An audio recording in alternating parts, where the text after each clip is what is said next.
Сайн байцгаана уу? Шинэ дугаараар уулзаж байгаадаа баяртай байна. Өнөөдөр сошиал орчинд өөрийгөө ухамсартай авч явах буюу ухамсарт дижитал иргэд гэдэг сэдвээр ярихыг хүслээ. Өглөө нүдэ нээхэд эхлээд юу хардаг вэ? Мессеж, мэдээ, пост, коммент, лайк. Өөрийнхөө фидэд орж ирж буй бүх мэдээлэл. Энэ бол таны сошиал орчин болоод байгаа. Мянган дуу хоолой, зэрэг, ойрлолтож, шаагилтаж байгаа мэт. Хэн нэгний жаргалтай зураг, нөгөөхийн ууртай пост, гурав дахь нь цөхөрсөн түүхээ бичсэн байна. Энэ бүхний дундаас таны оюун санаа, сэтгэл яг хаашаа урсаж байгааг мэдэрч байна уу? Өглөөний амар амгалан чимээгүй хэн замхарч, өөрийн мэдээлгүй та скрол хийсээр нүд чин ядраад, сэтгэл чин хоосроод эхэлдэг. Тэгвэл энэ орчныг хэн бүтээгээд байна вэ? Та, чи, бид. Таны дарсан фоллоу, таны үлдээсэн коммент, таны харсан видео бүгд таны дотоод ертөнцид давлгаалдаг. Сошиал бол бидний нийтийн талбай, нийгмийн харилцаа. Гэхдээ энд соёлын дүрэн байхгүй мэт санагддаг учраас хүмүүсийн сэтгэл санаа хамгийн их ядарч, бухимдал хуримтлагдаж байдаг.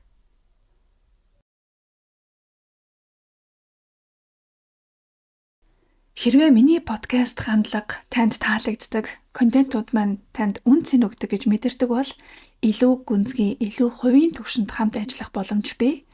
Manifesting Glow Up ганцаарчилсан коучинг үйлчилгээ санал болгож байгаа сонирхоорой. Мөн миний үнэгүй татаж авах материалууд, азтай охины хөтөлбөр гэд бүх мэдээлэл Instagram bio дээр байдаг. Харин дэлгэрэнгүй энэ подкастын төгсгөлд ярих болно.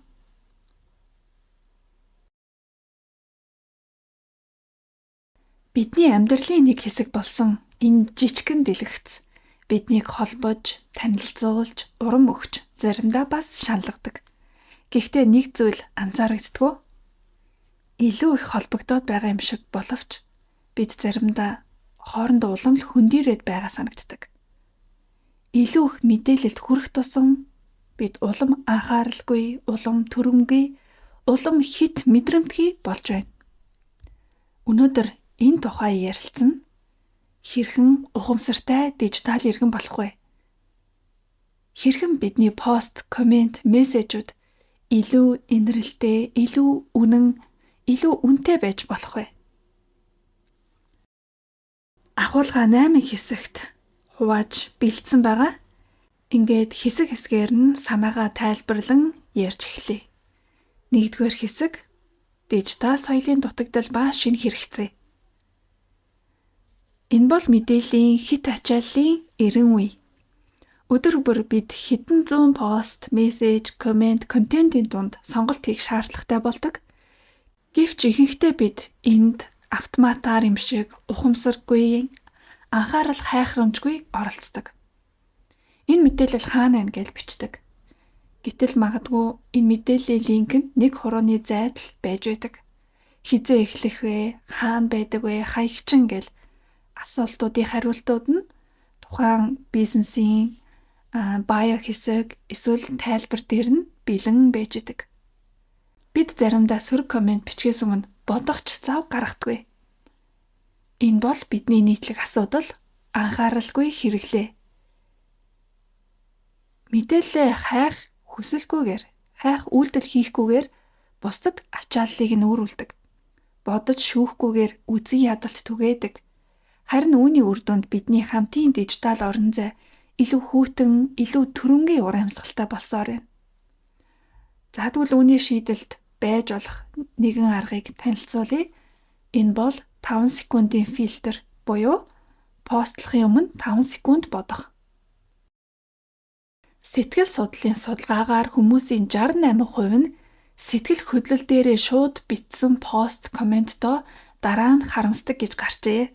Тиймээс дараагийн удаа пост эсвэл коммент товч дарахаас өмнө энэ 5 шүүлтүүрийг ашиглаад 5 секунд зарцуулаарай. Эхнийх нь пауз буюу би яг одоо сэтгэл хөдлөлөөр хариу үйлдэл үзүүлж байна уу гэдгээ тунгаах. Судалгаагаар бухимдсан үед бичсэн постын 70% нь дараа нь харамсал дагуулдаг. Check буюу шалган те. Энэ бол баримт факт уу? Эсвэл зүгээр л миний бодол уу? 2023 оны статистикийн судалгаагаар сошиал дээр түгсэн мэдээллийн 59% нь баталгаагүй гуйлсан байдаг гэж гарчээ. Дараагийн алхам intent. Би үүнийг яагаад хуваалцах гэж байна? Туслах уу, урам өгөх үү, эсвэл бухимдлаа гаргах уу? Та ямар шалтгаанаар үүнийг хийх гэж байна вэ гэдгээ тунгаана. Дөрөв дэх алхам нь impact. Энэ үг хэн нэгний сэтгэлийг эмтэлж магадгүй юу? Ямар үр нөлөө үзүүлэх талаар эргцүүлнэ гэсэн үг. Neuroscience Today-ийн судалгаагаар онлайнаар авсан сөрөг үгс тархинд яг бодит амьдралын стрессийн дохио үүсгдэг гэдгийг баталжээ. Тав дахь нь share. Үнэхээр үнцэн нэмж байвлал нийтэл. Share товчийг дарахаас өмнө өөрөөсөө асуугаад үзээрэй. Энэ миний сошиал найзуудын эсвэл миний дагагчдын оюун санаанд юу нэмэх вэ? Зөвхөн үн цэнтэй бусдад туслах үйц мэдээллийг л түгэн. Ингээд энэ 5 фильтрийг ажилуулад альва пост, коммент, шеэр гэдэг ч юм уу те сошиал дээрх үйлдэл хийхээс өмнө эргцүүлж тунгаах юм бол танаас илүү үнэн бодтой, илүү эерэг нөлөөтэй хүмүүсийн амьдралд яг мэдээлэл танин мэдхүйд нь хэрэгтэй үнцэн нэмсэн чанартай үр дүн л гарах боломжтой байгаа юм. Тэгэхгүй бол яах нь сэтгэл хөдлөлтөө хит автаад стресс бухимдалтай үедээ ямар нэгэн үйлдэл бодлогогүй гаргавал дараа нь харамсал дагуулах эсвэл сөрөг нөлөөтэй байж болох юм. MIT-гийн 2021 оны судалгаанд харуулснаар эерэг контенттэй орчинд хүмүүсийн стрессийн түвшин 27%-аар бага, харин сөрөг пост авангаасан news feed-д стресс нь 40% өсдөг гэж гарсан байна. Тэгэхээр стресс нэмэгч байх уу, эерэг нөлөөлөл нэмэгч байх уу гэдэг нь танаас шалтгаална. Ухамсарт дижитал иргэн байхад туслах хоёр дахь гол санаа байна. Oversharing гэдэг нь confidence гэсэн үг биш. Өөрөөр хэлбэл хит их хуваалцсан гэсэн үг байгаа. Бүх зүйлээ дэлгэж тавих нь өөртөө итгэлтэй байгаагийн илрэл биш.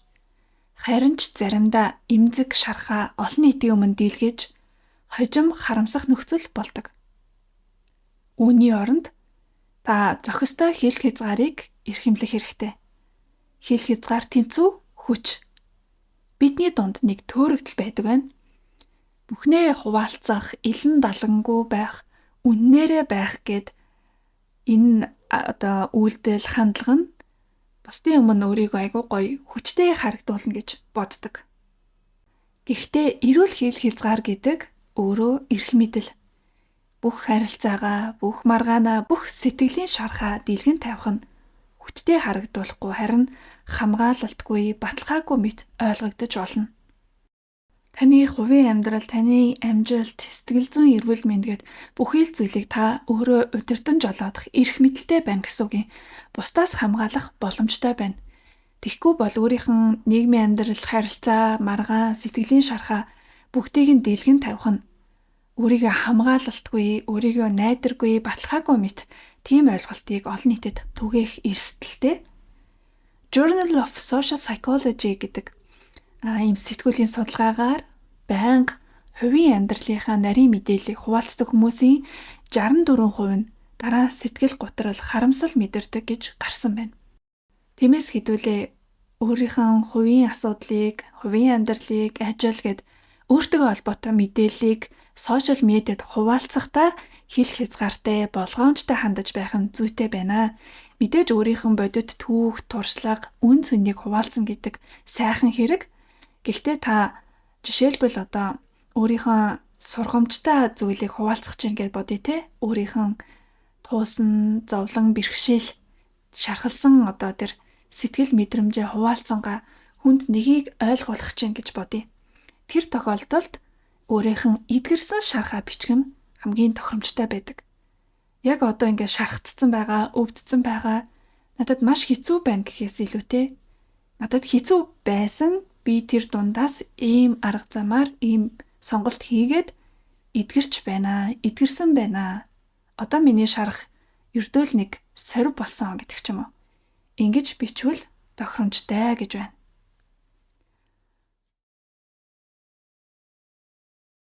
Ухамсарт дижитал иргэн болоход туслах 3 дахь санаа төгс амьдрал бол маркетинг. За жишээлбэл Instagram платформыг монголчууд бид нар бас маш ихээр хэрэглэдэг. Дэлхийн бас хамгийн том өргөн хэрэглэгчтэй 3 том платформын нэг те. За Instagram дахь төгс гэр бүл, тансаг аялал, өөгүй сайхан арьс, гоо үзэсгэлэн. Энэ бүгдээрээ бодит амьдралын бүхэл зураг биш байгаа. Ихэнх нь сурталчилгаа, брэндээ өсгөх, нэр хүндээ өсгөх, контент төлөвлөгөөний нэг хэсэг байдаг. Судалгаагаар хэрэглэгчид тансаг амьдралын хэм маягтай контентын 42%-ийг бодит гэж эндүрдэг бөгөөд энэ нь өөрийнхөө үн цэнийг бууруулж харьцуулалт үүсгэдэг нь тогтоогдсон байна. Тэгэхээр та бүгд ч гэсэн ингээд харж байгаа бүхнээ энэ хүмүүс яг ингээд жигнэсээ тансаг аялаад, жигнэсээ үнэтэй зүйл хэрэглээд дандаа л юм сайн сайхан амжилттай амьдарч байгаа юм шиг гэж хардаг бол жоохон тунгаах хэрэгтэй байх нь байна. Ер нь бол нүдэнд ил харагдаж байгаа зүйлсийн тодорхой хэсэг нь тавилттай байдаг. Тавилттай буюу одоо зохиомжтой, найруулгатай ямар нэгэн санаа илэрхийлэхийг шуудхан хэлэхэд сурталчилахыг зорьсон байдаг. Зорилготой тийм сурталчилгаанд бид нар автаад тэгээд өөрийгөө харьцуулаад энэ харьцуулалт нь ихэвчлэн хортой үр дүн гаргах буюу өөрийгөө дутуу үнэлэхтэй, өөрийгөө амжилтгүй байгаагаар мэдрэх, бусдаас хойно хоцорч байгаа юм шиг ийм сэтгэгдэл төрүүлээд байдаг.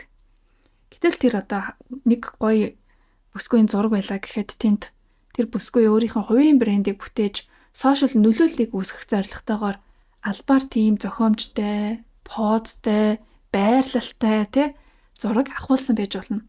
Тодорхой хэмжээний бүтээгдэхүүнийг ч юм үйлчилгээг сурталчилсан байж болно. Одоо гоё үнэтэй ресторанд хоол идчихлаа гэхэд тэр рестораны сурталчилгааг хийж байгаа байдаг ч юм уу цаагаараа. За эсвэл entertainment content хийх гэх мэтчлэнгээр тодорхой хэмжээний зорилготой байдаг гэдгийг та бүхэн сайн ажиглаж анзаарч байгаарай. Тэгээ энэ нь одоо тухайн контент бүтээгчдийг буруу биш, одоо хуурамч өөдгөө амьтад гэсэн үг ерөөсөө биш. Тэд нар чинь ажиллаа хийж байгаа байхгүй юу? Ажил нь маркетинг хийх, сурталчилгаа хийх, танин мэдүүлэх. Тэгээд ажиллаа мэдээж илүү өндөр түвшинд чанартай, гоо зүйтэй өрсөлдөхөөс хийж байгаа байхгүй юу? Тэгэхгүй зүгээр л би энэ газар хоол идлээ гэд бичгээр ч хүн ойлгохгүй шүү дээ. Яг тэр газарт хамгийн гоё байршилтанд, хамгийн гоё цаг мөчөд, хамгийн үнэтэй ч юм уу нэрийн хоолыг нийтэд тэгээд тэр хоолыг, орчныг өөрийгөө гоё харагдуулах талаас бүгдийг нь тооцоолж хийсэн байдаг. Тэгээд тэр хүн бол мэрэгжлийн ажиллаа хийж байна. Харин үүнд бид ямар хариу үйлдэл үзүүлэх вэ гэдэг нь бидний хариуцлага байхгүй юу? Бид тийм ойлголттой, зөв хэрэглэгчд байх ёстой. Харьцуулж зовхын оронд өөрөөсөө асууна. Энэ нь одоо контент, энэ зураг, бичлэг миний хүсэл мөрөөдлийг өдөөж урамшуулж байна уу? Эсвэл миний дотор дутагдал, гачигдал төрүүлж байна уу? Өөрийнхөө сэтгэл хөдлөл, мэдрэмжийг бид нар удирдах чадна гэсэн үг юм. Хүний юу хийхийг заах, зогсоох, болиулах биш. Би тэрийг яаж хүлээж авах уу гэдэг л бидний хяналтанд байдаг гэсэн үг шүү. Тэгээ мэдээж сайн нөлөө үзүүлэл гоё штэ. Таныг бас гоё аял гоё ресторанд хоол ид, энд ийм ресторан нэгдсэн байна, дараа нь төрсөн өдрөөрөө орж яг энэ хоолыг идэж гэдэг сэтэл төрүүлж болно. Яг уу дасгал хөдөлгөөн хийгээд гоо сайхан байх, урам зориг өдөөж болно. Амжилтанд чинь жигүүр ургуулж болно. Тэгээ сайн талаасаа ингээд гой нөлөөлөл аваад өөрийгөө хөгжүүлээд дагаж болно штэ. Харин эсрэгээр нь яаж вэ? Гутралд орох, гачигдал, дутагдал мэдрэх тэгээд өөрөөсөө илүү байгаа хүмүүст уурчин хурж үзэн ядал төрөх ч юм уу. Ийм сүрэг сэтгэл хөдлөл төрөхгүй байвал сайнаа гэсэн үг юм. За 8 санааг хуваалцж байгаа. Одоо дөрөвдүгийг нь хуваалцъя. Энэ бол mindful commenting. За жоохон бодолтой сэтгэлдээ үлдээж агаарэ гэдэг талаар уриалах гээд байгаа юм. За энэ санааг илэрхийлэх хамгийн энгийн томьёол байгаа. Та хүнд нүрт тулаад шууд биеэрээ хэлж чадахгүй үгийг битгий бичиж үлдээ. Улаан нүүрэн дээр нь хэлж чадахгүй байж гэд бид нар ярьдаг та. Одоо ингээд сошиал медиа дээр байгаа зарим зүрх сэтгэлдлүүдийг та нар өдөр тутамдаа уншиж л байдаг те. Хүнийг хэлэхгүйгээр доромжилсан, маш бүдүүлэг хандлага гаргасан. Тэгээ хамгийн гол нь нөгөө нэг аргумент гэж байдаг штэ, одоо мэтгэлцэж байгаа ч юм уу хилэлцэж байгаа сэдвийг яг барьж аваад өөрийнх нь байр суурийг одоо баримт нотлоготой ч юм уу үндэслэлтэйгээр тайлбарлах байдаг. Одоо ямар нэгэн одоо засгийн газрын шийдвэр ч юм уу те, тэр шийдвэрийг дэмжиж байгаа дэмжихгүй байгаагаа та илэрхийлэхдээ ингэн буруу штэ, ийм учраас эн чинь зөв штэ гэд ингээ бичвэл тэр жинхэнэ одоо чанартай комент болж чадах байхгүй, эсвэл байр суурь.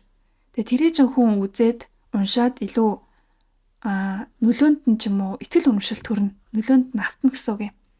Өө ийм учиртай байсан учраас энэ шийдвэр чинь буруу юм байна. Тиймээс энэ шийдвэрийг эсэргүүцээд байгаа нь бас зөв талтай байна гэж хүмүүс харна. Гэтэл бид нар гол хилэлцэж байгаа асуудлаа яг тэгж авч үзхийн хооронд яадгүй гэхээр субъектив талаасаа буюу тухайн одоо комент постын ч юм уу контентын эзэн болж байгаа нэг дүрлөө хувь хүн талаас нь буруутгаж дайрдаг. За тэгэж дайрахтаа одоо байглаас заяасан тий өгөгдөл дээр нь ингэж доромж өгнүүдийг хэлж байгаа нь маш зохисгүй тий. Одоо намхан бол намхан, бүдүүн бол бүдүүн гэдээ ингээ хэлж байгаа чинь мухай зү. За одоо тэгээ тийм хамартай халзан юм чинь хөмсггүй юм чинь одоо юу гэдгийг шамичаад тэгчээд ингэчээд гэл ингээд хүнийг одоо гоо зүс царайгаар нь доромжилж байна, буруутгаж байна. За тэгээд юу гэдэг дуу хоолой, за илэрхийлж байгаа байдал мэрэгжлийн бус одоо юм шүүмжүүдийг ер нь өгөөд байдаг гэсэн үг юм. Яг мэрэгжлийн талаасаа тэр хүн магадгүй өмгөөлөгч бол за өмгөөлөгч хүн ингэж байх нь буруу штэ ч юм уу. Тэгэж одоо баримттай шүүмжлүүл тухайн хүн арай хүлээж авах бах. Гэтэл хувийн талаас нь те за наад хүн чи урд нь тэгжсэн ингэжсэн гэл ингээд янз бүрийн нотлохоогүй гүтгэлэгч юм уу. Ийм их мэдээллүүдээр бөмбөгдөөд байхаар тэр нь одоо бас нэг талын хэвийн үзэгдэл болоод бараг монголчууд бидний дунд за зөвхөн монгол биш л ах л та. Гэхдээ ямар ч гэсэн бидний амьдарч байгаа энэ сошиал орчин дунд бараг хэвшмэл соёл болчоод байна. Тэгээ бид нэр тийм зүйлдээ олон тааралдаад ахаар дараа нь ингэж цочирдож ноцтойгоор хүлээж авахаа болчдөг тий. За байж л байдаг зүйл гих мэтчлэнгээр дасаад магадгүй бүр муухайда нэг л мэдгэд өөрөө тийм комент бичдэг хүмүүсийн нэг болчихсон байж мэднэ. Одоо муухай хараалын үг хэлэхдээ айж ичгүй байна гэсэн үг байхгүй. Яг л 10 хүний 5 нь хэлээд байна шүү дээ. Би ч гэсэн хэлчихэд энэ нэг муухай харагдахгүй. Нэг их буруу зүйл биш гэдэг ч юм уу. За тэгвэл бичих нь яг нөгөө хүнд харагдахгүй, хинч намайг шүүхгүй, надад нэг тийм амар эрхчлөө байгаа юм шиг санагдаад тэр нэг амархан хийгдчихдэг. Тэгвэл та энийг яг биетээр хийж гэнэ гэж төсөөлтөө. За одоо хэвлэлийн баг гурал болж гэн ямар нэгэн байгуулгын тэг мэдээлэл гаргаж гэн. За тэгээд та тэр хэвлэлийн хурал дээр өөрийн биеэр явж очиод тэр микрофон дээр үг хэлж байгаа хүнийг хандана. Хөөе одоо тэрээ инэ гэд муухай нөгөө хараалын үгээр хэллээ. Чи бол тийм те. Чи бол одоо альбом тушаалыг хууль бусаар авсан. Одоо муу нөхөр гэдэг ч юм уу, муу аав. Чи бол тийм царай зүстэй, тийм өмсөн зүсэн юмтай, тийм өөдгөө хүн. Чиний ярьж байгааг бид нэр сонсхийг хүсэхгүй байна. Дууга хураа гэдэг ч юм уу. Ингээд та нүүрэн дээр нь хэлж чадах байсан уу? Бид нэр хүнд муу харуулах айгуу дурггүй те. Хүмүүс намайг юу гэд ботчихвол би бусдын хажууд одоо гаж буруу үйлдэл хийж болохгүй штэ. Би тийм муу төрлийн хүн биш штэ гэд ингээд бид нар яаж ч ийсэн биеэ зөв авч явахыг хичээгээд нэрээ бодно. Яг энэ дүрмийг та сошиал медиа дээр дэлгэцийн цаанаас ч гэсэн хэрэгжүүлээд үзвэл ухамсарт дижитал иргэн болж нийгмээ илүү эерэг болгоход хувь нэмрээ оруулах юм. Аливаа сөрөг үхс тархины стрессийн төвийг идэвхжүүлдэг гэдгийг нейрошинжлэх ухаан баталдаг байна. Нейроимиж гэд сэтгүүлийн судалгаагаар захим орчин дох доромжлол, үл тоомсорлол нь тархинд бодит биеийн зөрчилтэй адил түвшний стрессийн хариу үзүүлдэг гэж гаргасан байна. Өөрөөр хэлбэл дижитал шарах нь тэнцүү бодит шарах. Та ч гэсэн магадгүй шарахыг авч исэн бэж магадгүй те. Одоо жишээлбэл та нэг ажил мэргэжлийн талаасаа ч юм уу эсвэл байгууллагын нэг хамт олонны талаасаа зураг мэдээлэл ингээд сошиал дээр нийтлэлсэн чинь таныг зааж агаад те тэнд зогсож байгаа тэр хүн нь ямар муухай тийм царайтай юм бэ гэл шал танихгүй хүн бичсэн байлаа. Гэтэл та тэр таныг царай зүсээр нь доромжилсан комментиг уншаад яг жигнэсээ хүн хурж ирээд таныг цогцсон юм шиг тийм одоо стресс, мэдрэмж, шарах өвдөлтийг хүлээж авсан гэсэн үг. Тэгэхээр энэ нь юу хэлэх гээд байна гэхээр магадгүй хизээ нэгэн цагт бид нар ч гэсэн хин нэгэнд тэгэж тийм шарахыг мэдрүүлэх үйлдэлүүдийг хийжсэн бол ямар муухай вэ? Та тэр комментиг бичээд оройн мартцсан л байгаа. Яг л өглөө зүгээр уур хүрээд тэр чин буруу штэ эста гэд олны жишгийг дагаад тухайн контентын дор сөрөг сэтгэгдэл үлдээсэн. Гэтэл тэр контент дээр гарсан одоо мэрэгчлэлтэн ч юм уу нэг хүнтэй за нөгөө хэвлэлийн баг хурал хийж байгаа хүн чинь миний бичлэгэн дээр 1000 гаруй комент цугларсан байна. Хүмүүс юу гэсэн байна гэд уншина. Тэгээ уншсан чинь тэр дунд таны хатуу үг өөрт нь маш хүн дээр туссан ч гэж болно. Тэр туссан үг магадгүй тэр хүнийг бүтэн 7 хоног, сар жил дагна. Намайг тийм хамартай, тийм зүстэй, тийм хүн гэж хэлсэндээ ч юм уу. За эсвэл өөр үгнүүд ч гэж болно. Шарах тийм амархан идэгдгүү те бид нар мэднэ. Харин таны бичсэн үйлдэл оройн мартагдсан байхад хин нэгэнд тийм урт хугацааны гомдол шаналл шарах болоод явж ах магадлалтай гэсэн үг юм. Тэгээ энэ маань ганцхан таны үйлдэл, бидний үйлдэл биш болчиход байна. Олон давтагдах тусам тийм их шарахтай, өвдөлттэй хүмүүсийн нийгмийг бид нэр хамтдаа бүтээлцээд байгаа юм шүү гэдгийг ойлгох гэдэг юм. Тэгвэл яах нь одоо хэдүүлээ эерэг комментийн соёлыг хэрэгжүүлээд үзье. За, коммент бичихтэй болж өгвөл яг агуулгаасаа мэдээж шалтгаална. Гэхдээ талархал илэрхийлэхээр эхэлвэл хамгийн таатай байдаг.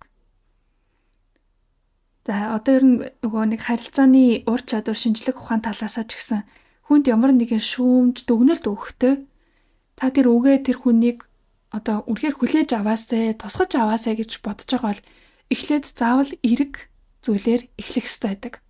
Одоо жишээлбэл та өндөр албан тушаалтан байгаад өөрийнх нь доорх ажилтнаа шүүмжлэл хэлэх гээд байна л та.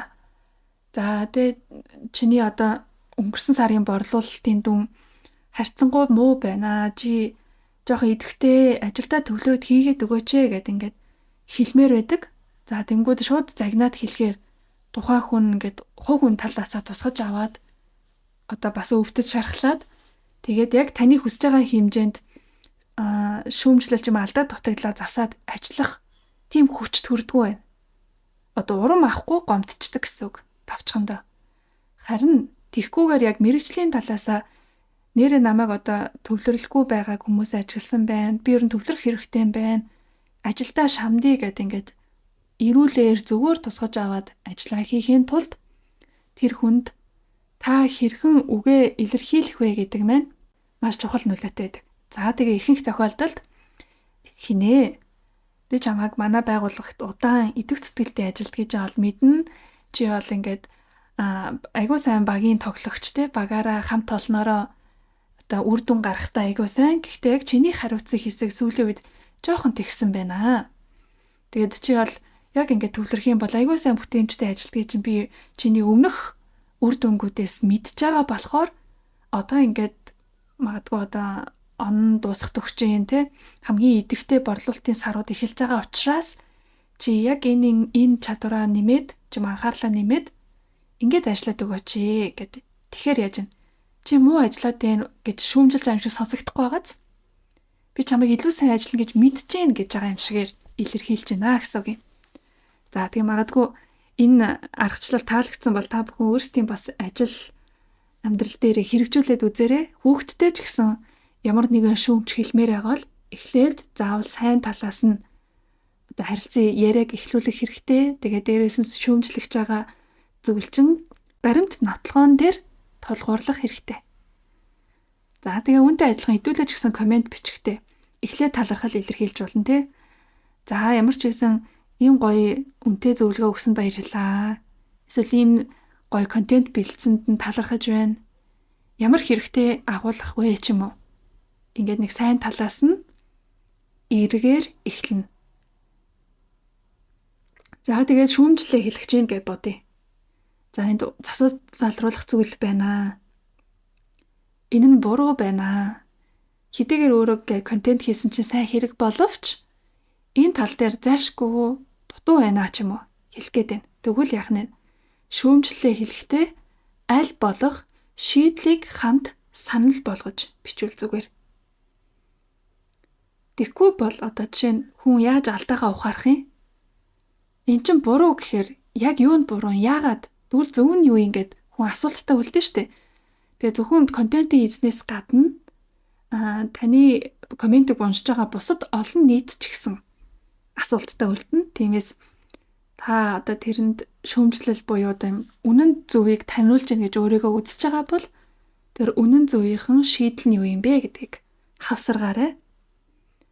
За тэгээд дараагийн эрэг байх соёл дээр сарказм гэж нэг ярьдаг штэ, ёгтлол, ёжлол, хошигнол гэх юм уу? За тэгээд энэ зүйлийг хэрэглэхдээ айлуулах болгоомжтой хандах хэрэгтэй. Яагаад гэвэл онлайн орчинд утга нь алдагдах магадлал өндөр байдаг. Тэгэхгүй бол одоо ингээд та өөрийнхөө өнцгөөс ч юм уу таныг сайн мэддэг, нийлдэг хүмүүс ч юм бол тэр бичсэн комментийг уншаад "Хүү ямар хөвгөлтөн бэ те, хүн тоглож ах чинь юу сүртэй хүлээж автیں۔ Юу ч имцэг юм билээ" гэж бодож магадгүй. Гэтэл таны дээр сарказмыг, хошигнолыг ойлгохгүй хүмүүс зөндөө байгаа штэ.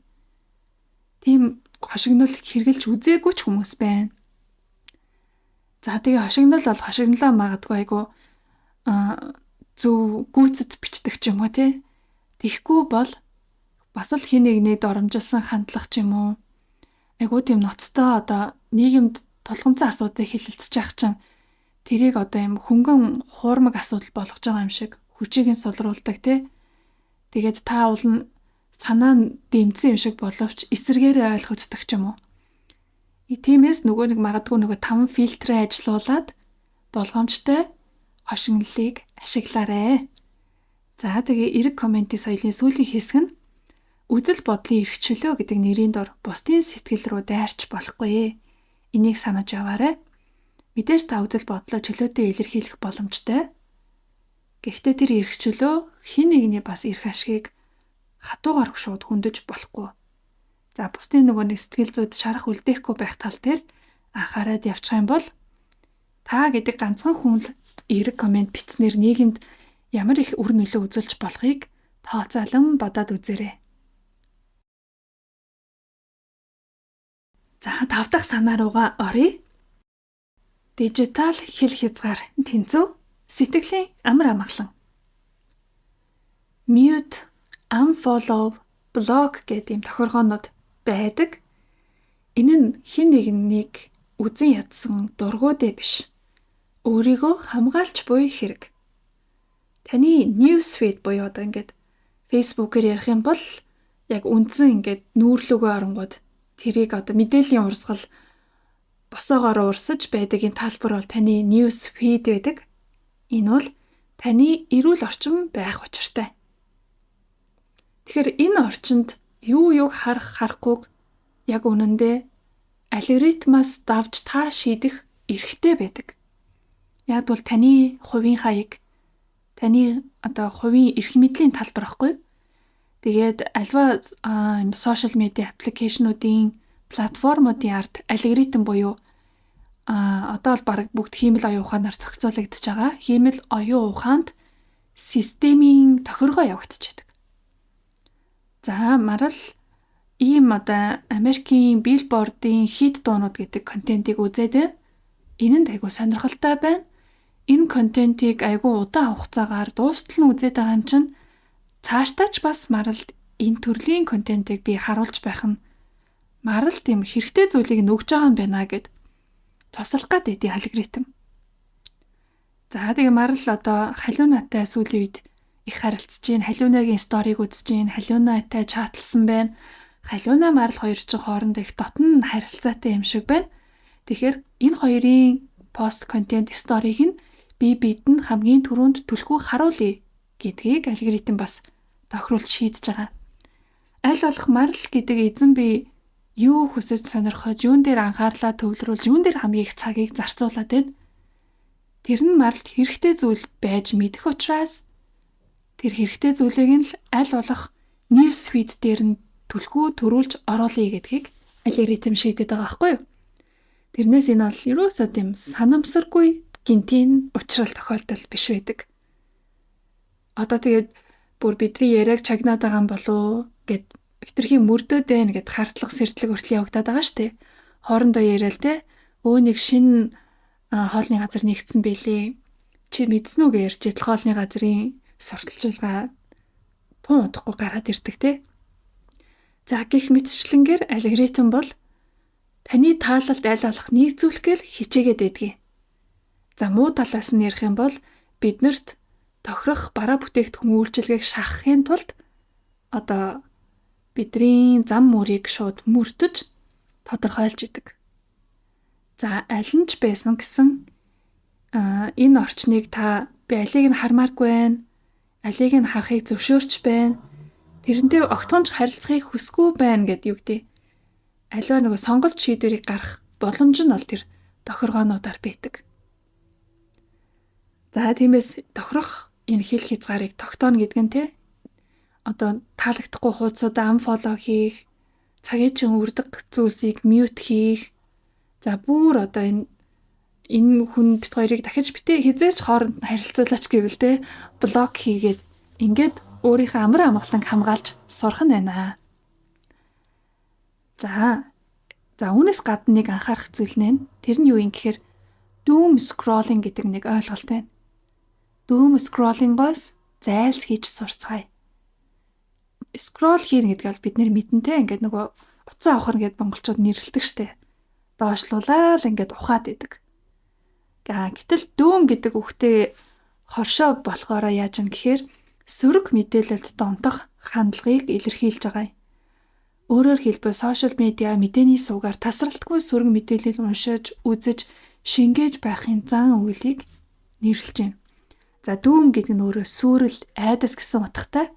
Тэгээ scrolling буюу ингээд тасралтгүй гүйлгэх гэдэг үгтэйгээ холбохоор айдас төгшөөр сөрөг мэдээний далайд живж буй үйлдэл гэж нэрлэж ас болно.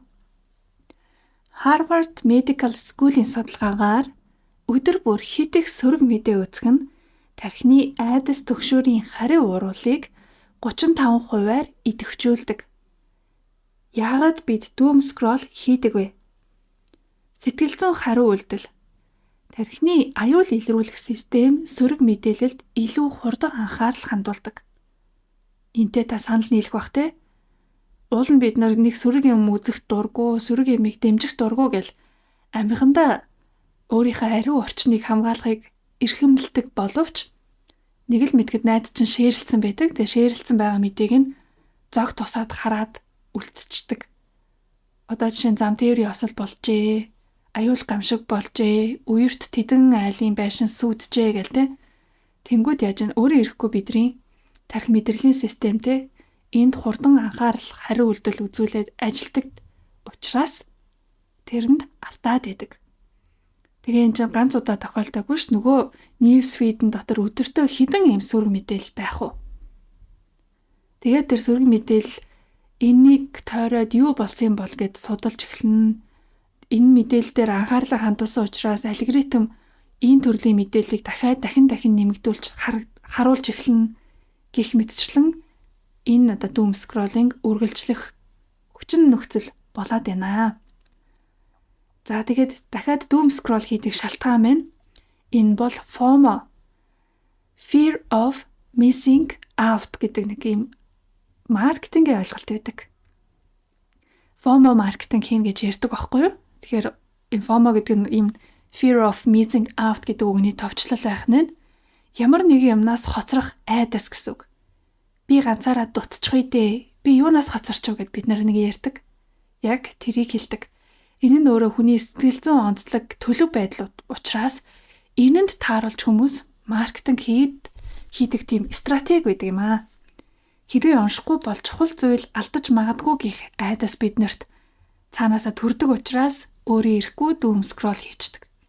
Одоо жишээ нь маш их үзэлттэй, маш олон комент, шеэртэй тийм лайв бичлэг байвал үе ингээд манай нийгэмд энэ сенсац болоод байгаа юм шүү. Хүмүүс маш ихээр одоо энэ мэдээлэлд анхаарлаа хандуулсан юм чинь энэ мэдээлэл чухал ноцтой байж таараа. Би тэгээд одоо энэ чухал ноцтой мэдээлэл цаг үеэсээ хоцорчихгүй дээ гэд өөрөө ирэхгүй уншин үзэн гэсэн үг. За тэгээд doom scroll хийж байгаа 3 дахь гол хүчин зүйл бол түрүүний ярьсан алгоритмын нөлөө байгаа. Сошиал платформуд хэрэглэгчийг аль болох өөр дээрээ удаан барихын тулд сенсацтэй сөрөг контентийг түлхүү бас харуулдаг. Олон хүмүүсийн хандлт өгж байгаа. За тэгээд одоо өдөрт шинээр 100 контент Монголын Facebook дээр нийтлэгдлээ гэж бодоход 10 хүмүүст хамгийн их таалагдаад байна. За таалагдаад байна гэдэг нь заавал гоё контент гэсэн үг биш. Тэгвэл энэ 10 контент маралтай төстэй хүмүүст таалагдаад байгаа юм чинь марал бас харуулчих. Марал бас таалжил таарай гэж тооцоолдог гэсэн үг. Яг л марлын найзууд хараад байна. За тэгээ маралтай төстэй хүмүүс хараад байна гэж байгаа тий. Төстэй хүн гэж хэнийг хэлж байгаа гэхээр Монгол улс Улаанбаатар хотод амьдардаг. За марл шиг хэрэглээтэй марлын нас хүйсний сонирхлын бүлгийн гэдэг ч юм уу. Ингээд алгоритм маань бидний бүх энэ сошиал дижитал уул мөрүүдийг бүртгээд гэ хянаад явж идэг учраас айгүй их тооцоолыг хөшигний ард хийж идэг. Тэгээд тэр тооцоол дунд нь марал бол ийм төрлийн хүн гэд нэг юм шашиг зүүцэн явж байгаа. Тэр шашганд таарсан мэдээллийг харуулж ирэх гэсэн үг юм. За тэгэхээр алгоритмдаа хэрхэн тэмцэх гэхээр та алгоритмд би юг үзмээр байгаа, юг үзмээргүй байгаа гэдгээ илэрхийлж өгч болно. Сүүлийн үед одоо жишээ нь Facebook бол хэрэглэгчдээс юм судалгаа авдаг болцсон. Над дээр саяхан тэгэж гарч ирсэн. Та нэг 5 минут зарцуулаад энэ судалгааг бөглөөд өгөөч гингүүд те надад хэд юм буст хийгдсэн Монгол дахь сурталчилгаануудыг харуулж байгаа юм. Танд энэ сурталчилгаа таалагдчих гэнэ үгүй гингүүд 5 сонголттой ч юм уу те огт таалагдахгүй байх, жоохон таалагдахгүй байх, ер нь болж гин, маш их таалагдж гин гэдэг ч юм уу. За маш их таалагдж байгаа бол танд яагаад таалагдж гин гэл. Тэнгүүд одоо марл гэдэг хүнийг одоо цаашдаа юунд хуваарлах вэ гэдгийг алгоритм шинээр одоо шинчилж гин гэсэн үг байхгүй шошгоо. За тэгээд нөгөө unfollow, block энтрэ хийж иж бас эсвэл нөгөө нэг сурчлагаа гарч ирэнгүүт хайд хийдэг те. 3 баруун дээд булангийн 3 цэг дээр нь дараад хайд хийн. За тэгээд өөрөөр хэлбэл энэнийг надад бити харуулаач гэж байгаа байхгүй юу? Хайд хийхэд нэг бас яагаад гэдэг хэсэг байдаг. Энэ надаа сэдвэн таалагдахгүй байна. Эсвэл би энэ талаар хэтэрхийх мэднэ. Хит их давтагдж байна. Энэ гэмт хэргийн шинжтэй ч юм уу хүчирхийллийн шинжтэй эмзэг сэдв байна гэдэг ингээд энийг ер нь харуулахгүй байгаа ч гэдгийг алгоритмда ойлгуулж өгч байгаа юм. За гэх мэтлэн хэрвээ бид нөр өөрсдөө ухаалаг хэрэглэгч байх юм бол алгоритмд захирагдахгүй, боолчлогдохгүй байх боломжтой. За тэгээ doom scroll-тай холбоотой нэг судалгааны үр дүн байна. 2022 онд PLOS ONE гэдэг сэтгүүлд нийтлэгдсэн судалгаагаар doom scrolling хийдэг хүмүүсийн түвшинг 35%-аар, сэтгэл готрол 27%-аар өндөр байжээ. Тэгэхээр энийг хийхгүй байгаа ч гэдэг шалтгааныг би тайлбарлаад байна гэсэн үг юм. Хортоо нөлөөтэй юм чинь бид нар хийхгүй байх хэрэгтэй шүү дээ. За, ResearchGate гэдэг байгууллагын судалгаагаар 2024 оны тайланд нь doom scrolling нь тархины стрессийн түвшинг хэд ачааллуулж, анхаарал төвлөрөл, унтах чанарт муугаар нөлөөлдөг. За одоо бид нар стресстэй байна гэдгийг бол баг нийгмийн хэмийн үзэл гэж хүлээж авах хэмжээнд тийм их түгээмэл болсон. Уулзсан хүн болгонгоо стресстэй байна, ядарч байна, ядаргаатай байна гэдэг. За тэгээд Одоо нөгөө тархи өнөөдөр өштэй ажиллахгүй байна, сүнс ирэхгүй байна, сэргэхгүй байна гэдэг харилцан яриа маш их өрнжидэг. Нойргуудэл гэдэг бол нэг юм эрүүл мэндийн асуудал болоод тэгэл имэл уудаг ч юм уу те. Ингээд ер нь бол өөр дээр ачаал авдаг гэсэн юм бид нар. Гэтэл тэр ачаалыг төрүүлээд байгаагийн нэг шалтгаан нь doom scrolling, таны сошиал медиа хэрэглээ байх боломжтой байна. За тэгвэл муу юм байж хэдүүлээ яаж эндээс гарах вэ? Нэгдүгээрт нь цагийн хязгаарыг тавьж өгч болно. Жишээ нь Instagram, TikTok аппликейшн дээр screen time ашиглах. Нөгөө нэг хэд живээд нөгөө нэг мэдээллийн талаад ороод живж автахаас хамгаалахын тулд надад нэг удаадаа 30 минутын хэрэглээ хангалттай их 30 минутаас илүү их удаан цагийг өнгөрүүлж байгаа бол би живж гин гэсэн үг гэдэг ч юм уу. Ингээд өөрөө өөр дээрээ хяналт тавиад эхэлнэ. За эерэг news feed-ийг бүтээж болно. Сөрөг мэдээ, хит шүүмжлэлтэй хаягуудыг unfollow хийх, mute хийх байдлаар нөгөө алгоритмдаа өөрийнх нь эрхэмлж байгаа зүйлсийг ойлгуулж эхэлнэ. За мэдээллийг хянах байдлаар сэргийлж болж ийн баталгаатай, найдвартай их сурвалжийг аль болох сонгох.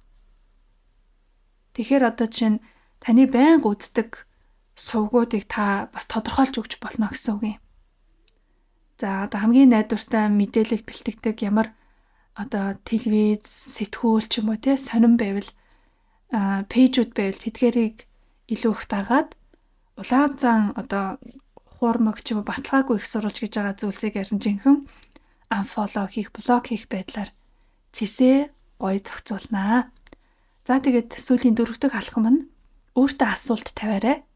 Энэ мэдээлэл миний сэтгэл зүйн эрүүл мэндэд үнцэн нэмэх үү? Эсвэл сөрөг нөлөөтэй юу? Тэгээ одоо чинь яг цаашид юг үзэх үзэхгүй вэ ч юм уу?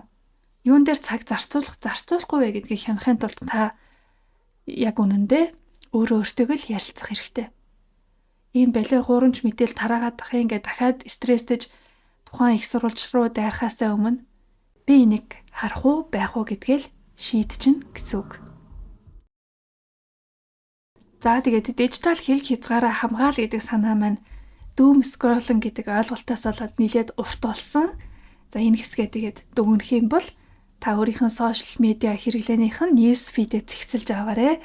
Хэрэгтэй үнцэн өгдөг контентуудыг үлдээгээрэй. Цагийн хэл хязгаараа тогтоовол бас тарих стресс чин хамгаалагдана. За магадгүй тэг унтахынхаа өмнө уцаа хоол тавьж бас болох юм. Сайн нойртой байж эрүүл мэнд сэтгэлийн амар амгалангаа хамгаална. Ядаж бас өглөөс хэрэнгүүтээ шууд сошиал медиа орохоос сэргийлнэ гэд өөрт тохирох алхмуудыг хэрэгжүүлээрэй. Ухамсарт дижитал иргэн байхад туслах 6 дахь санаа боловсон чат бичих тухай. За чат бичих, DM бичээрэй, PM бичээрэй гэдэг ойлголт бол аль хэдийн хэвийн энгийн үзэгдэл болсон. За гэхдээ би энийг нийгмийн харилцаанд, ажил хэрэгчинд харилцаанд орж байна гэж айгу хүлээж авдаг.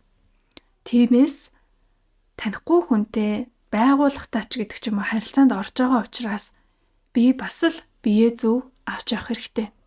Яагаад гэвэл миний сошиал хаягийн цаана би хинбэ гэдэг танилцуулга явж байгаа штэ. Миний одоо анкет шиг те Facebook дээр ямар зүйл хийдэм бэ? Ямар царай зүстэй, ямар албан тушаалтай, нийгэмд ямар байр суурь эзэлдэг хүн бэ гэдэг маань бидний байнгын хэрэгэлдэг хаягийн ард ер нь шууд танигддаг байхгүй юу? Гэтэл тэгэж танигдаж байж иж бие маш боловсон бус авч явах нь одоо нийгэмд айгу сөрөг нөлөөтэй. Ядчил таны нэр хүндийг унгаах байхгүй юу? Тиймээс чат бичгтээ ядаж болгосон байгаа ч. За комент бичгтэр бол түрүүн ярьсан зүйлүүд хэрэгжээд ирэхээр аяндаа эерэг боловсон болж байна. Харин яг хоёр этгээд те хоорондоо харилцах юм хувийн харилцаа гэсэн үг штэ. Хинт хинч харахгүй. Энэ зүйл дээр ч гэсэн хэдийгээр зөвхөн таны одоо мессенжер дээр үлдэх боловч нөхөө талдаа бас маш олон сэтгэлдлийг нөлөөг үзүүлж байдаг. Тиймээс боловсон чат бичгэд ингэж урайлж байна. Та хин нэгэн рүү мессеж бичихтэй сэтлээ товч тодорхой бичиж байвал зохистой. Хай гэж бичгээсээ илүү шууд зорилгоо хэл. Тэгэхгүй бол одоо жишээ нь хай гэд бичээд орхичдаг. За надад бол тийм мессеж их ирдэг. Тэнгүүд одоо яг сайн байна уу? Та хэрэгтэй зүйлийг асууж үлдээгээрээ, бичиж үлдээгээрээ гэж хариу бичих шаардлагатай байдаг. Тэгээ нөгөө хүнд миний тэр хариулт таалагддгүй юм уу? Эсвэл нөгөө нэг надаас мэдхийг хүссэн зүйлээ авдгүй ч юм уу те? Тэгээд нэг бол алга болчдөг, нэг бол тэгээд нилээ удажгаад дараагийнхан учир байдлаа илэрхийлдэг. За ямар ч байсан хариу өгж байгаа нь сайн хэрэг. Гэхдээ энэ нь айгүйх цаг өөртөг тийм асуудал байдаг. Тэрний оронд за хай би энэ сургалтыг сонирхож байна. Сургалтын талаар төлбөр бүртгүүлэх арга, хэрхэн явагдах талаар мэдээлэл өгнө үү, баярлалаа ч юм уу. Ингээ биччихвэл айгүй ойлгомжтойгоц ямар зорилгоор надад хандсан, тэр хүн надаас юу мэдхийг хүсээд байна. Би тэр хүнд яг юу өгөх ёстой вэ? Бүгд нэг мессежинд багтчихлаа. Тодорхой байна. Тэгээд би хүссэн хэмжээнд нь хариуг нь өгч чадна. За тэгээд зөвхөн одоо магадгүй энэ бизнесийн үйл ажиллагаатай холбоотой биш, зөв хувь хүн хоорондоо бас харилцаа үүсгэх гээд хай гэж бичлээ ч гэсэн бас л шууд зорилгоо илэрхийлэх нь зүгээр штэ. Хин хиндэ тусдаа хин хинийхэн цагийг хэмнсэн арга байна. Тиймээс одоо нэг хүнтэй танилцах гад тэр хүний хийж байгаа ажилтай холбогдохыг хүсэж байгаа бол мөн адил зүгээр хай гэхийн оронд учир хэрэгээ тайлбарлаж байгаарэ. За мөн дараагийн шатанд та хай ингээ тгээ гэдгээсээ өмнө бас бэлэн нөөц их сурвалжуудыг шалгаж сураарай. За би энийг яагаад хэлэх болсон гэхээр ихэнх хүмүүс мэддгүй юм байна л да. Би болохоор мэдж байгаа болов уу гэж бодоод ярих нь илүүц гэж боддог байсан. Гэхдээ үнэхээр мэдгүй хүн байж болно шүү дээ. Тэгээд тэр хүмүүсийг одоо дорд үзэж байгаа хэрэг биш. Учрыг нь тайлбарлаа л үгүй.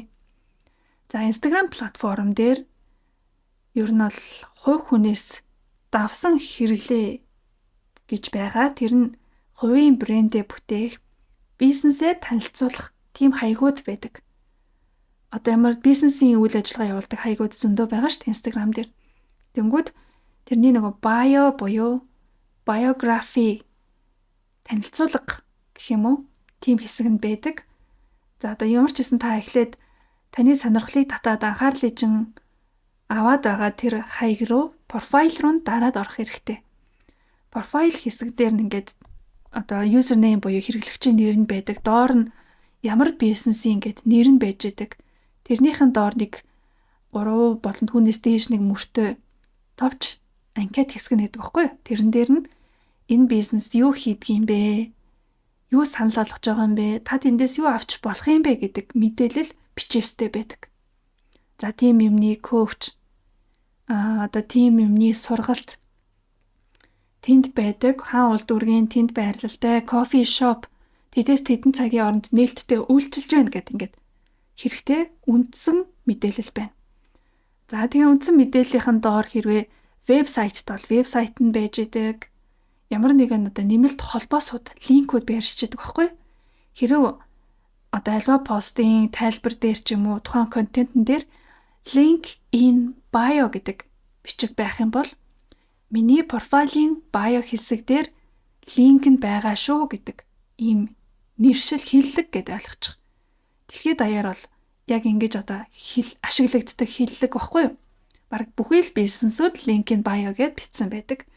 Тэгэх юм бол та баягийн шалгаарай тэндээс нөгөө бүртгүүлэх товччин одоо дэлгэрэнгүй мэдээлэл худалдан авах холбоос байгаа гэсэн үг юм. Мэдээлэл авъя гэд бичих чинь ятаргаатай биш байдгүй. Таны цагийг үрж гин. Хизээ мэдээлэл ирэх юм бол те цагчин яваад байна, хүлээгээд байна. Амар сонирхож исэн зүйлээ дараа нь мартцсан. Тэгээд одоо гэдэг нь те илүү ашигтай байх байсан боломжоо алдах ч юм уу. Дээрээс нөгөө талдаа бас мэдээлэл нь бол аль хэдийн бэлэн байхад хүн болгон руу мэдээллийг ингээд чатаар явуулах, хариу комент бичих. За тэгээд нөгөө хувьчлан холбогдох хуцаар ярих гэдэг ч юм уу.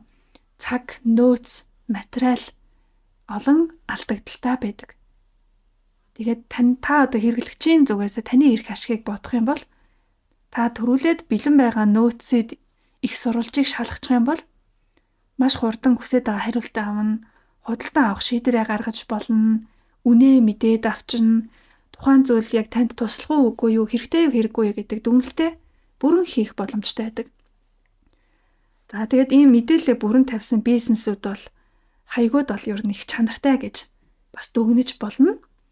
За Facebook дээр ч гэсэн пэйж руу н ороод үзтээ. Тухайн зөвхөн постн дээр төвлөрвөл утсаа өг, мэдээлэл өг гэл ингээд шаналж байхаар пэйж руу н ороод үзтээ. Пэйж руу оронгууд бүр ингээд хамгийн ихний сэтгэлдээс эхлээл таны хүсэж байгаа хариултыг өгч идэг. Кавер зураг дээр нь тухайн бизнес яг юуны тухай вэ гэдэг мэдээлэл нь Facebook пэйжийнхаа bio гэдэг жижигхэн хэсэг дээр нь бас манайх тийм бүтээгдэхүүн санал болгодог ийм компани байгаамаа гэд утас хаяг мэдээлэл нь бэж идэг. За About гэдэг цэсэн дээр нь орох юм бол хаяг нь Google Map нь за ажлын хуваар нь гэд бэж идэг те. За тэгээд ер нь бол хэрвээ чатбот буюу хиймэл оюун ухаан дээр тулгуурсан автомат чат хариулагч хэрвээ тухайн пэйж тохируулсан бол таны хүсэж байгаа мэдээллийг та автоматар нин дараа авах боломжтой байдаг. Мессеж руу бичлээ. Тэнгүүд нөгөө нэг аль мэдээллийг авах уу, цагийн хуваарийг шалгах уу, хаягийн байршил авах уу, яг тухайн бараа бүтээгдэхүүн үйлчилгээний мэдээллийг авах уу гэд бэж идэг. Мэдээлэл авъя үн гэд комент биччихэл хэд өчнө хоног хүлээж ирсний оронд гяс чат бичээд тэр даруй асуудлаа шийдвэрлүүлж сурах юм бол танд илүү ашигтай байна. За энэ талаас нь би сануулж уриалж байгаамаа. За тэгээд автомат хариулагчгүй хүмүүс зөндөө байгаа. Ялангуяа өөрөө чатанд хариулдаг жижиг байгууллага, хувь хүмүүс те хувийн бизнесүүд байна. За зүгээр хувь хүн ч байж болно шүү дээ. Тиймээс шууд хариу өгөхийг бүү шаардаж тэрэнд гомдож тунирхаарай. Ёо одоо хүртэл хариу өгөхгүй алга болчлоо. Намайг л уурдсан болов. Ямар хариуцлагагүй ингэж дүгнэлт гаргахаас өмнө жоохон хүлээцтэй хандаарай. Хүн бүр өөрийнхөө цагийн эзэн байдаг. За тэгээд хүний одоо яг ингээл дотн харилцаатай те гэр бүлийн найз нөхдийн байнга харилцдаг хүмүүс биш л бол хүний одоо ажлын чатантай хариулах цагийн хуваар гэж бас байгаа. Сошиал медиа хил хязгааргүй хэрэглэдэг учраас хүмүүс шүн ч юм уу, орой ч юм уу те ажлын бус цагаар айгүйх мэдээлэл авах ч юм уу юм асуудаг. Тэрэнд нь би өөрийнхөө ажлын цагаар хариулахыг эрхэмлдэг байж болно. Гэтэл таны 10 цагт бичсэн мессежинд би маргааш нь хариулахад та ууралцсан байдаг ч юм уу те. Ёо өчтөр орой асуусан байгаа тэр дараа нь хариулчихгүй. Одоо намайг завгүй авахд бичээд ахын ямар ядаргаатай юм гэж бодож болохгүй байх нь. За цагийн бүсийн зөрүүтэй газар бид нар харилцаж амьдарч идэг. Тэгэхээр магадгүй тань руу хүн шүнд бичсэн байлаа гэхэд тэрийг шууд ёо ямар амар шүн бичдэг бүдүүлэг амтан бэ гэж бодхоос өмнө энэ хүн надаас өөр цагийн бүсэд байх юм болов? Америкийн цагаар өглөө бичсэн байхад надад шүн ирсэн байж болно шүү дээ. Тиймээс бас шууд хүнийг буруугаар ойлгож дүгнж болохгүй. Ямар ч байсан хамгийн нийтлэг боловсон зам бол 24-өөс 48 цагийн дотор хариу өгөх явдал. Хариу өгч байвал сайн. Тэр дараа өгөхгүй гэж болно шүү дээ. За тэгэхээр энэ талаасаа бид нар чат бичих боловсон байдалд суралцъя, хэрэгжүүлъя, эрхэмлэе гэж уриалъя. Товчхон ярих гэсэн боловч яг яриандаа халаад за бодит кейсүүдийг ингээд жишээ болгоод дэлгэрэнгүй тайлбарлалчлаа. За тэгээ энэ нь өөрөө надад тохиолдоод би бас хүмүүсийг ийм байгаасаа гэж хүсэж байгаа учраас миний хувьд одоо их чухал санаа байлаа. За тэгээд та бүхэн аль хэдийн миний саний хэлсэн зүйлсийг хэрэгжүүлдэг хүн байвал санаа зовлтгүй те бас танд талархъя. Энэ сайхан боловсон соёлыг мэдрүүлж түгээж хэрэгжүүлж агаад чим дахин баярлаа. За яг энэ чатны хэсэг дээр бас нэмэлт соёлын зарчмуудыг бас би ярихаар бэлдсэн тэмдэглэсэн байна. Энийг бас ярьж өгье. Илүү их ингээд нэг тодруулахтай байдлаар та чат бичих юм бол хариугаа авах магадлал нь илүү өндөрсдөг байна. Одоо яг хэрэгтэй хариугаа гэсэн үг. Нэгэн судалгааны байгууллагын гаргасан дүгнэлтэнд илүү тодруулахтай, тод ойлгомжтой бичсэн мессежүүдийн хариу авах магадлал 63%-аар өндөр байдаг бол зүгээр л хай, юу байна гэх мэт утгагүй богино мессежүүдийн ихэнх нь хариу авахгүй цагийн гарц болоод үлддэг. За тодруулга гэхээр юу гэсэн үг вэ гэхээр одоо танаа яг энэ бүтээгдэхүүний үн хідвэ? Би авахар сонирхож байна. Тэдэн арьс марын яг тийм өнгөтэй тэр хэмжээнээс нь гэдэг ч юм уу. Яг тодорхой бичих гэсэн үг. Тэгэхгүй энэ байгаа юу гэл ингээ бичгээр тийм ээ. Гэхдээ яг танд таарах те таны яг зорилтод бүтээгдэхүүнийхэн төрөл нь байгаа эсхийг нь бас мэдэхгүй байж болно шүү дээ. Тэгээ байгаа гэж биччихээ дараа нь яг дэлгүүр дээр нь яваад татсан чинь байхгүй байгаад уур бухимдал төрдөг ч юм уу үл ойлголцол гардаг. За эсвэл одоо жишээ над руу ингээд бичих байгаа бол таны Instagram-ийн story highlight-аас азтай охины хөтөлбөрийг одоо уншиж танилцлаа. Тэгээд миний сонирхож байгаа хэрэгцээ нь энэ байгаа юм. Энэ нь надад тохирох болов. Эсвэл би юу нэгээд мэдээлэл аваад бүртгүүлэе гэж шийдлээ. Энэ линк дээр дархан зөв үү ч юм уу. Зүгээр яг тодруулга. Та үндсэн мэдээлэлээ аль хэдийн авцсан байгаа. Тэгээд хамгийн шаардлагатай яг мэдхийг хүсэж байгаа зүйлээ над руу бичих юм бол би танд яг төгс тохирсон хариуг өгөх боломжтой байна гэсэн үг юм. За, иймэрхүү байдлаар товч тодорхой биччихвэл хин хиндэ ашигтай байна.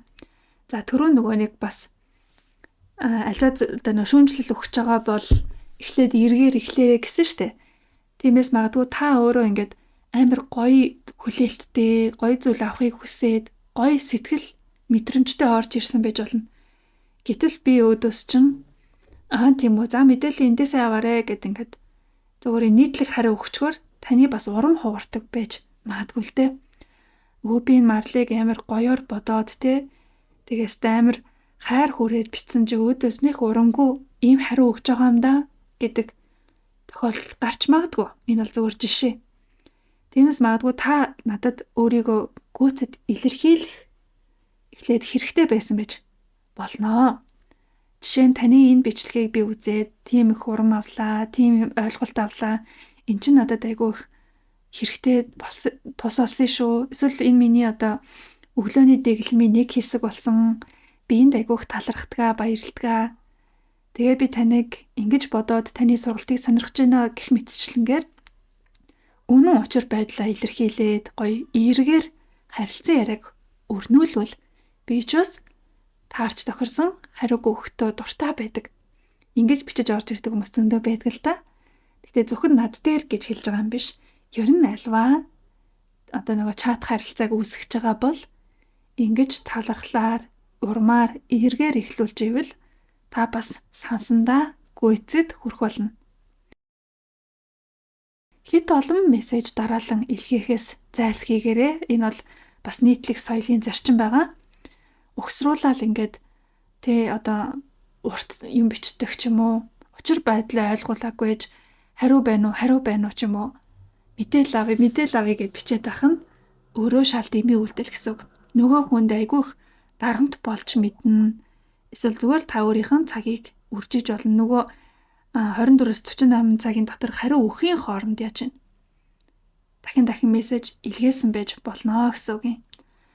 За ингээд чат бичих соёлын талаар эдгээр мэдээллүүд танд хэрэгтэй байсан гэж найдаж байна.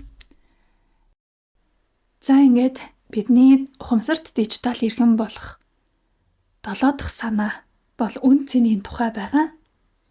Интернет бол бидний хамтын гэр. Энэ гэртээ дулаан уур амьсгал бий болох нь зөвхөн биднээс л шалтгаална. Төсөөлөд үзтээ.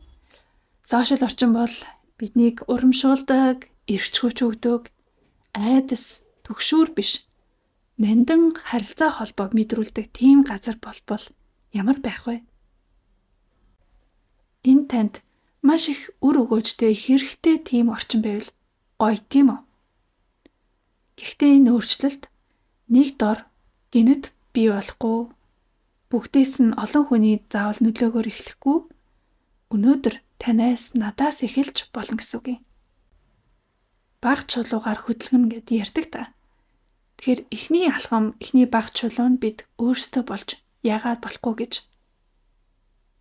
Өнөөдөр өөртөөсөө асуугаад үзье.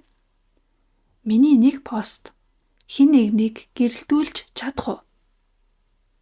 Миний нэг комент хэн нэгний итгэлийг унтраах уу? Миний онлайн орон зай миний бодит амьдралын үн цэнийг илэрхийлж байна уу? Ухамсартай дижитал иргэн байхын үн цэн бол өөрийнхөө үн цэнийг хамгаалахын зэрэгцээ бусдын орон зайг хүндэтгэхэд оршино.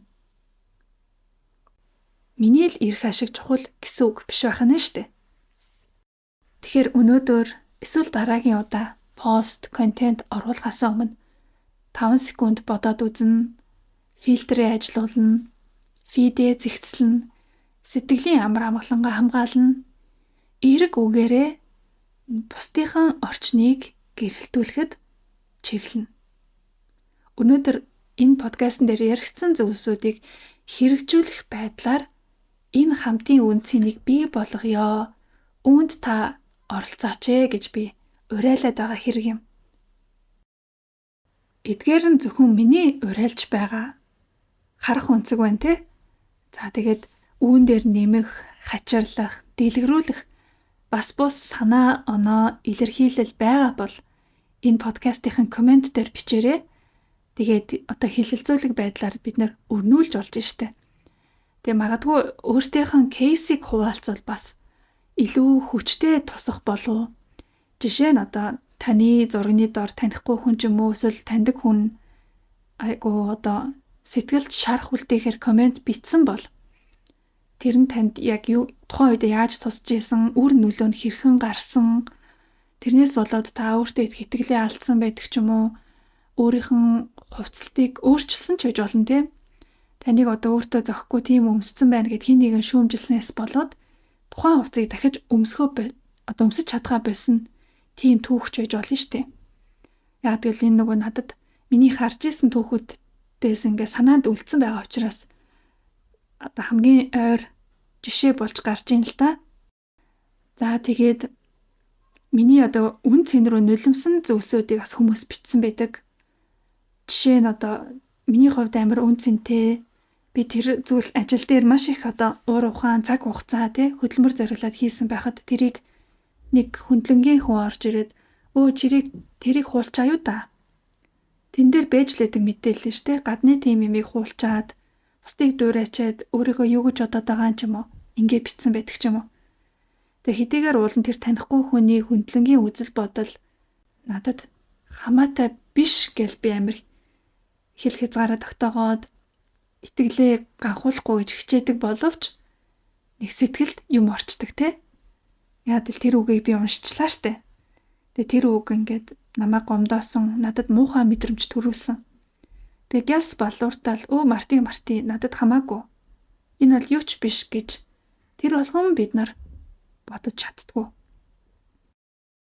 Тиймээс бид нэр өөрт тохиолдсон эсвэл бусдад ойрын хүмүүс тохиолдсон бодит хэрэгүүд, бодит кейсүүд дээр ингээд өгнөлт хийгээд ийм юм болсон штэ. Энэ нь надад ингэж туссан, тийм үр дүнд хүрсэн гэдэг байдлаар хуваалцвал сургамж авах гэдэг байгаа байхгүй юу? Тэр сургамжийн дундаас бид нар өөрсдийнхөө алдааг олж харах боломжтой. Яна нэрэ би ч гэсэн ингэж биччихсэн штэ. Ийм үйлдэл гаргаж ирсэн штэ. Тэгээд хэлжсэн нь магадгүй тухайн үедээ нөгөө хүндээ ингэж туссан байх нэ гэд сургамж авч туршлагаа одоо зөв талаас нь тайлах нь хамгийн одоо хэрэгтэй үр дагавар юм. Тэрнээс би одоо чи буруу, чиний одоо алдаа чинь ийм байдалд хүрсэн мэнд чи одоо болооч гэд ингээд таны муу муухайг өөрт чинь сануулах гэдэг хэрэг ерөөсөө биш. Бид нар дандаа туршлага дээрээсээ суралцаж цаашдаа анхаарахын одоо гол үн цэн нь бий болоод байна. За тэр талаасаа таач бас энэ дижитал иргэн байх уриалгын нэг хэсэг байгаарэ. Шинэ уриалга бичээрэй. Хувь нэмрээ оруулаарай гэж хүсье. За ингээд төгсгөлийн хэсэг өөр дээрээ ажиллахад чинь өөрийгөө боловсруулж, хөгжүүлж, анхаарахад чинь туслах асуултууд байна. Энэ асуултуудын дагуу та бичиж тэмдэглээд өөртөөгөө ярилцаж болно. Эсвэл зүгээр л асуултанд шууд цээжээрээ бодолтоо хариулаад тэгээд энэ подкастаас авч үлдэх үр өгөөжөө бий болгоорой.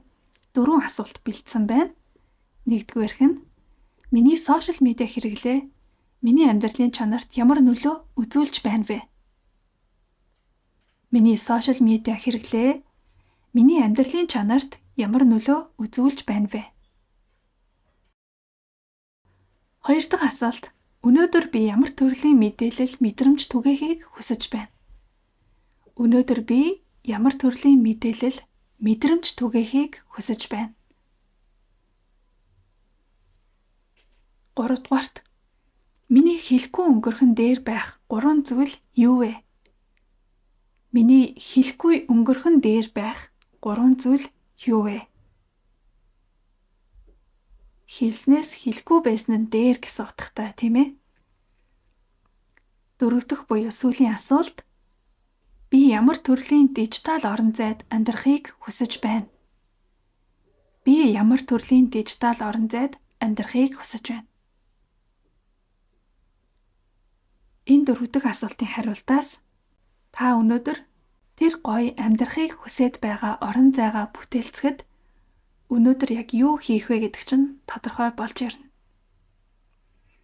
Ингээд та өөр дээр ажиллаад, би өөр дээр ажиллаад, бид нар хамтдаа ажиллаад байвал ядаж хэсэгхэн бидний дунд нэг тийм эрэг, сайн сайхан, өгөөжтэй, зөв, эрүүл орон зай үүсч болох юм. Үүснэ гэдэг нь чухал те. Тэгээ үүсэж байгаа юм чинь явандаа тэлнэ, томорно, дэглэгэрнэ, бусдад эрэг нөлөөлөл түгээнэ гэсэн үг. Тэгэхээр сошиал медиа маань нэгэнт л ганцаараа байдаг биш, хамтын орон зай, нийгмийн дижитал харилцаа талбар гэсэн үг байгаа. Тэгэхээр би өөрийнхөө хаяг дээр юугаа бичих нь та нарт хамаагүй гэдэг хандлага бол зохисгүй санагддаг миний хувьд. Би өөрийнхөө таймлайн дээр өөрөө мэдээд бичиж гин. Чи орж ирж харчаад бити хэрүүл өдөөдөө ч юм уу ингэж ийм эсэргүүцлийг хүмүүс үзүүлдэг штэ. Гэтэл тэр чин хамтын нийтийн орон зай дээр гарцсан юм чин надад харагдчихээн. Надад тодорхой хэмжээний нөлөөлөл үзүүлж гин хамаатай байна гэсэн үг юм. Тиймээс бид нар бие биедээ хамаатай байдлыг үүсгэж байгаа учраас дагаад хариуцлага гэдэг зүйл яригдах зайлшгүй шаардлагатай. Тэгэхээр энэ бол өнөөдрийн миний бодол, миний бэнтрэмж, миний л ертөнцгээл та сторийн дээрээ, статус дээрээ хамаа намаагүй байна гэсэн үг биш байх нь. Тэрийжин ядчил таны гэр бүлийнхэн, хамаатан саднууд чинь найз нөхдүүд, ажлынхан чинь харж идэг. Тэгээд танаас түгж байгаа тэр мэдээллийн нийлбэрүүд цугласаар агаад таны талаарх үнэлэмжийг бий болгож байгаа.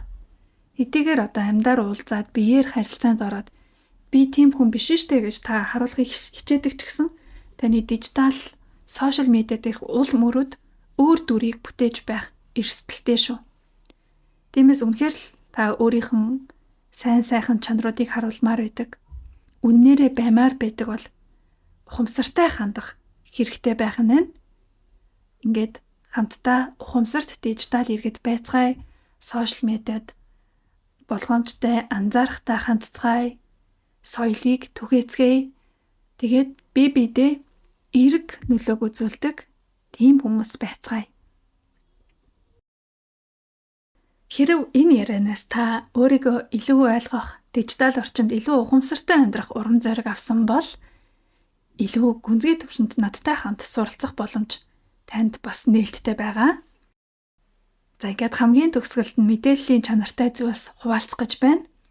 Миний Manifesting Glow Up ганцаарчилсан коучинг үйлчилгээ гарсан байгаа. Цөөхөн хүнтэй хамтарч ажиллана. Таны хүсэл зорилго, хүрхийг хүсэж байгаа төвшин одоо хаана гацчихад байгааг чинь наривчлан ойлгож, хамтдаа төлөвлөж, алхамаар дэмжих ийм үйлчилгээ юм. Энэ бол зөвхөн урам зориг өгөх бус бодит өөрчлөлт авчрах тууштай хамтын ажиллагаа юм аа. Хэрв та зөвхөн энэ үйлчилгээ бус миний бүтээсэн бусад үн цэнтэй материалуудыг судлахыг хүсвэл Instagram хаягийн маань дагаарай. Manifest with Marla гэдэг яг адилхан нэртэй байдаг. За тэгээд Instagram хаягийн маань bio хэсгийг шалгах юм бол тэнд танд зориулсан үнэгүй татаж авах workbooks буюу цахим дасгал ажлын дэвтрүүд байгаа. Мөн 22,000 төгрөгөөр санал болгодог өөрийгөө арилгах цахим дэвтэр, manifest box буюу manifestation kit байна. Азтай охины хөтөлбөр байна. Сайтны давтамж сургалт гээд тус бүр яг ямар зорилготой юу өгөх, ямар үнэтэй, ямар хэлбэр форматтай гээд бүх мэдээллийг нь story highlights дээрээ Instagram bio дээрх линкүүд дээр мэдээллүүдийг байршуулсан байгаа. Шалгаарай. Тэгээд судалж үзээд өөрт хамгийн хэрэгтэйгээ сонгож болох юм. Хэрэв миний яриа контентууд танд үнцэн өгдөг, намайг итгэж даах, урамтай санагддаг бол намайг follow хийж, subscribe дарж байнга холбоотой байгаарай. Өнөөдөр ярьсан ойлголтуудаа хэрэгжүүлээд харилцан хүндэтгэл, ухамсартай орон зайг хамтдаа бүтээе. Энэ хүртэл сонссон танд маш их баярлалаа.